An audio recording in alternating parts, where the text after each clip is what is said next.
Hello BookTube, welcome to Lizzie Faye Loves Books. I'm Elizabeth and this is a review of Seeing Red by Katherine Erskine. I read this book because it's one of the Florida Sunshine State Young Reader Award finalists and I really enjoyed it.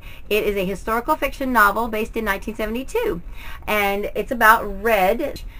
He's a young man in middle school and his father, right before the story starts, his father has been killed and his mother decides that they should sell everything and move to Ohio, which is where she grew up.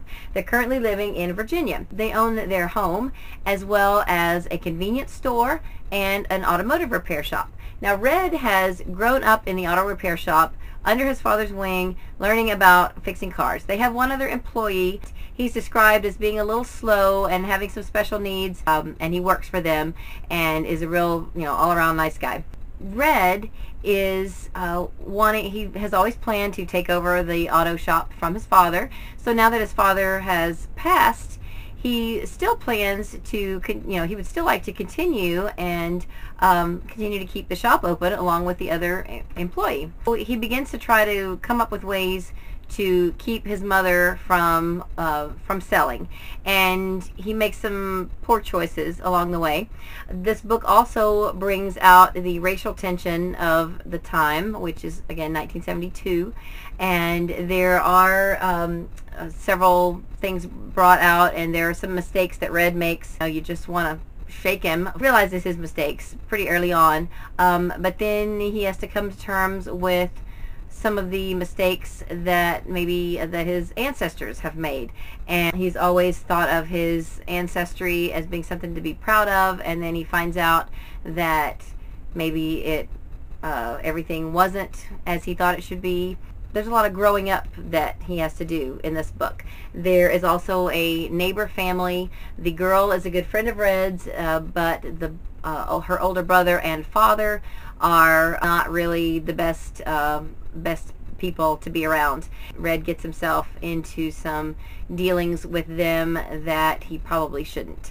I think I probably enjoyed this book more as an adult because I lived through 1972. In fact, in 1972, I was the age of Red's younger brother, who is in about second grade in this book.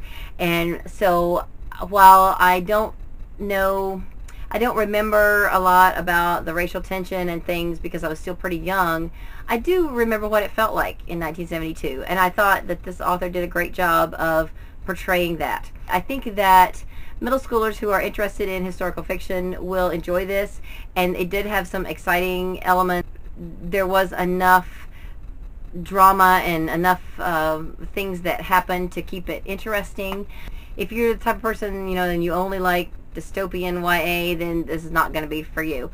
But if you are interested in contemporary or historical fiction from not that far back in history, then I think you would enjoy this book. My sister, who graduated from high school in 1972, when I told her at the time when I was reading it, I said, "Oh, it takes place in 1972." She goes, "Oh, cool! I want to read that." So she may. I think she would probably enjoy it too. It's a middle grade book, but I think I probably enjoyed it more as an adult who lived through 1972 than maybe your average middle schooler from 2015 would. If you want to take a look at the Goodreads page for this book, I will link that down below, as well as a link to my video overviewing all of the Sunshine State Young Reader Award nominees. This is one of them. Hope you're having a great day. Read a good book, and God bless you.